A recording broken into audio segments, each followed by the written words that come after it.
आखिर केदारनाथ मंदिर के नीचे क्या छुपा है जो वैज्ञानिक भी हमसे छुपा रहे हैं? क्या केदारनाथ मंदिर के नीचे मौजूद गुप्त रास्ता कैलाश पर्वत में खुलता है? आखिर किसने और कैसे बनाया केदारनाथ मंदिर? हिमालय की गोद में बसा 12 ज्योतिर्लिंगों में से एक केदारनाथ धाम साल के करीब 6 महीने ही दर्शन के लिए खुला रहता है और बाकी के 6 महीने यहाँ कोई इंसान नहीं बल्कि कई चमत्कारी साधु दर्शन करने के लिए आते हैं।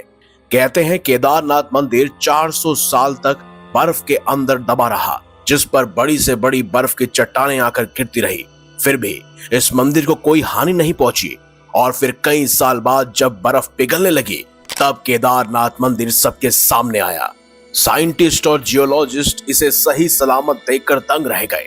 केदारनाथ मंदिर के बारे में कहा जाता है कि इसके दर्शन करने पर मोक्ष के सभी रास्ते खुल जाते हैं, क्योंकि महाभारत के अंत में शिवजी ने स्वयं यहाँ प्रकट होकर पांडवों को स्वर्ग का रास्ता दिखाया था।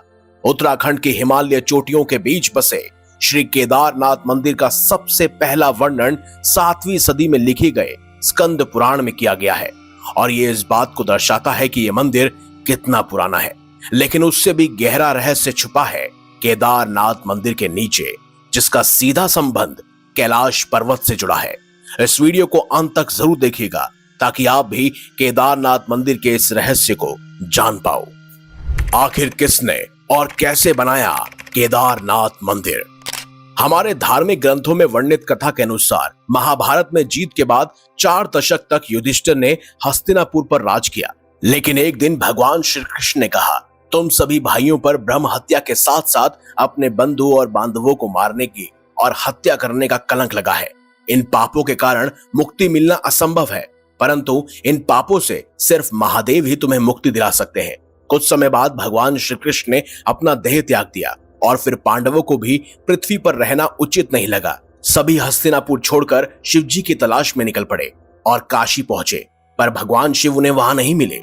उसके बाद उन लोगों ने कई और जगहों पर भगवान शिव को खोजने का प्रयास किया, परंतु जहां कहीं भी ये लोग जाते शिवजी वहां से चले जाते। एक दिन शिवजी को खोजते हुए वो हिमालय तक आ पहुंचे। यहाँ भी जब भगवान शिव ने इन लोगों को देखा तो उन्होंने नंदी बैल का रूप ले लिया, परंतु भीम ने भगवान शिव को छुपते हुए देख लिया और अचानक ही नंदी रूपी बैल महादेव धरती के अंदर समाने लगे। भीम ने जल्द ही उनकी पीठ को पकड़ लिया और उन्हें जाने नहीं दिया और वही हिस्सा धरती से बाहर रह गया। वो हिस्सा एक पिरामिड शेप के शिवलिंग में बदल गया। अचानक उस शिवलिंग से भगवान शिव प्रकट हुए। शिव ने पांडवों के पाप को क्षमा कर दिया और उन्हें स्वर्ग का रास्ता भी बताया। इससे खुश होकर पांडवों ने वहां पर एक मंदिर का निर्माण किया, जिसे आज केदारनाथ मंदिर के नाम से जाना जाता है। कहते हैं जब भगवान शिव का बैल रूप धरती में समाया था, तब उस समय बैल का मुख रुद्रनाथ में, जटा कल्पेश्वर में, भुजा तुंगनाथ में और नाभि मध्य महेश्वर में प्रकट हुई थी और इसीलिए केदारनाथ के साथ इन चारों स्थानों को मिलाकर पंच केदार कहा जाता है। केदारनाथ मंदिर की रहस्यमयी बनावट। वैसे केदारनाथ मंदिर के ओरिजिन से और भी कई सारी कहानियां जुड़ी हैं। कहा जाता है कि जो मंदिर आज हम देखते हैं वो 8वीं सदी में आदि गुरु शंकराचार्य ने बनाया था, पर आर्कियोलॉजिकल सर्वे ऑफ इंडिया ने जब इस मंदिर के पत्थरों की जांच की तो पता चला कि इसका टाइमलाइन महाभारत के पीरियड से मैच करता है। केदारनाथ मंदिर को एक डिजास्टर प्रूफ जगह माना जाता है।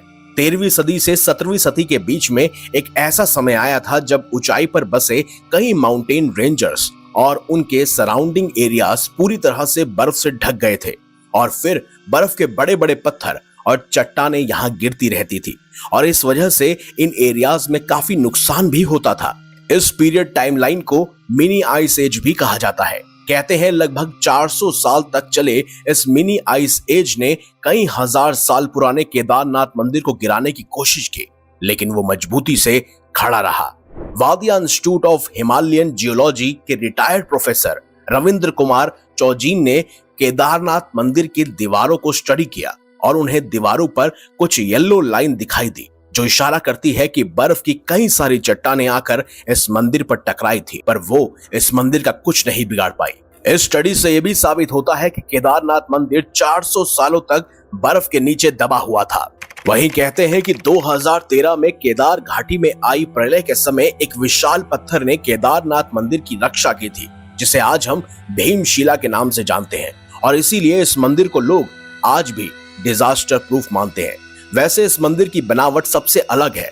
ये मंदिर समुद्र तल से 3584 मीटर ऊपर बसा है, जो एक 6 फीट के ऊंचे पत्थर के प्लेटफॉर्म पर बना है। आर्कियोलॉजिकल सर्वे ऑफ इंडिया ने जब इस मंदिर को स्टडी किया, तब एक रहस्य सामने आया कि केदारनाथ मंदिर एक डिजास्टर प्रोन एरिया को ध्यान में रखकर बनाया गया है। इस मंदिर के पत्थरों को आपस में जोड़ने के लिए इंटरलॉकिंग टेक्निक का इस्तेमाल किया गया है। इस टेक्निक में पत्थरों को आपस में फंसाकर एक मजबूत जोड़ बना दिया जाता है, ताकि बड़े से बड़ा एक्सटर्नल फोर्स भी इसे अलग ना कर सके। इसमें किसी भी बालू, रेत या सीमेंट का इस्तेमाल नहीं किया गया है। लेकिन सबसे कमाल की बात तो यह है दोस्तों कि सोर्सेज के अनुसार इंटरलॉकिंग टेक्निक को हेनरी फिशर पेज ने सन 1900 में डिस्कवर किया था, पर हमारे पूर्वजों ने कई सदियों पहले बनाए इस मंदिर के कंस्ट्रक्शन में इस टेक्निक का इस्तेमाल किया था। तो क्या उनके पास पहले से ही इसका ज्ञान, इसकी नॉलेज मौजूद थी? आखिर केदारनाथ मंदिर के नीचे क्या छुपा है? पहले आप इस वीडियो को देखिए। पता है ना केदारनाथ के बेसमेंट के बारे में? नहीं, मेरे को नहीं पता। केदारनाथ का जो मंदिर है, हाँ। उसके 80 या 800 मीटर नीचे अच्छा, एक मेन मंदिर है, जहाँ पे सिर्फ एक टाइप के लोग, कम्युनिटी के लोग आते, हर साल में 1 या 2 बार। अच्छा। वो किसी को नहीं पता कौन सी जगह है। वो मंदिर से 2 या 8 किलोमीटर दूर है, नीचे पहाड़ के अंदर से, गुफा में से उसके अंदर आना पड़ता है। और ऐसा बोला जाता है कि वहाँ पे जो लोग साधना करने आते, वो इस दुनिया के है ही नहीं, वो एलियन बीइंग्स है। क्या इस वीडियो में बताया गया सब सच है? अगर हम पुराणों का जिक्र करें तो भगवान शिव के 7 शिष्य माने जाते हैं, जिन्हें सप्तऋषि भी कहा जाता है, जिन्होंने भगवान शिव द्वारा प्राप्त ज्ञान को संपूर्ण जगत में फैलाया था। बहुत से हिस्टोरियन मानते हैं कि सचमुच केदारनाथ मंदिर के अंदर एक ऐसी गुफा मौजूद है जिसका उपयोग इन सप्तऋषियों द्वारा किया जाता है। कुछ का तो मानना है कि गुफा में मौजूद रास्ता सीधे कैलाश पर्वत पर जाकर खुलता है, जिसके जरिए ये सप्तऋषि कैलाश पर्वत से केदारनाथ मंदिर तक गुप्त रूप से आते और जाते हैं, और यहीं पर महादेव का ध्यान अर्चना भी करते हैं। कैलाश पर्वत से जुड़ी एक वीडियो में हमने जिक्र किया था कि किस तरह से अमेरिकन क्लाइंबर ह्यूग रेल्टेज ने अपने एक्सपीडिशन के दौरान अपने साथियों संग रात के समय कैलाश पर्वत के नीचे बैठे हुए थे, और अगली सुबह जब चढ़ने की तैयारी कर रहे थे, तभी उन्होंने पत्थरों के हिलने की आवाज सुनी, जो कहीं और से नहीं बल्कि कैलाश पर्वत के अंदर से आ रही थी। पहले तो उन्हें इस पर यकीन नहीं हुआ, लेकिन सुबह के समय भी उन्होंने वैसी ही आवाज सुनी। सिर्फ उन्होंने ही नहीं बल्कि उनके साथियों ने भी वो आवाज सुनी थी। कुछ को तो वो आवाज डमरू के संगीत और उसकी ध्वनि की तरह लग रही थी। ये बात कहीं ना कहीं एक रहस्य को जन्म देती है। जब अमेरिकन क्लाइंबर ह्यूग रेल्टेज ने कैलाश पर्वत के अंदर वो आवाज सुनी, तो क्या उस समय कैलाश पर्वत के नीचे गुप्त द्वार से सप्तऋषि सीधे केदारनाथ मंदिर से आ या जा रहे थे? क्या आज भी सप्तऋषि उस गुप्त मार्ग का उपयोग कर इस पृथ्वी पर निवास करते हैं? आपका इस विषय पर क्या मानना है, कमेंट बॉक्स में मुझे अवश्य बताइएगा। वैसे जल्द ही केदारनाथ मंदिर 2 मई को सुबह 7 बजे खुलने वाला है। ऐसे में आप सबसे दरखास्त है, अगर आपका कोई परिजन, मित्र या सगे संबंधी इस मंदिर की ओर जा रहा है, तो उसे ये वीडियो जरूर शेयर कीजिएगा, ताकि वो इस मंदिर से जुड़ी हुई तमाम जानकारी को समझ पाए और वहां पहुंचकर शायद सचमुच उन्हें केदारनाथ मंदिर के आसपास कुछ ऐसी चीज मिल जाए जो वैज्ञानिक भी हमसे छुपा रहे हैं। तो अगर आपको हमारी ये खास जानकारी, ये वीडियो अच्छी लगी है, तो इस वीडियो को लाइक कीजिए, हमारे चैनल को सब्सक्राइब कीजिए और ज्यादा से ज्यादा शेयर भी कीजिए। तो मिलेंगे अगली बार एक नई खास वीडियो के साथ। तब तक के लिए देखते रहिए संपूर्ण ज्ञान का केंद्र बिंदु, मिस्टीरियस हिंदू।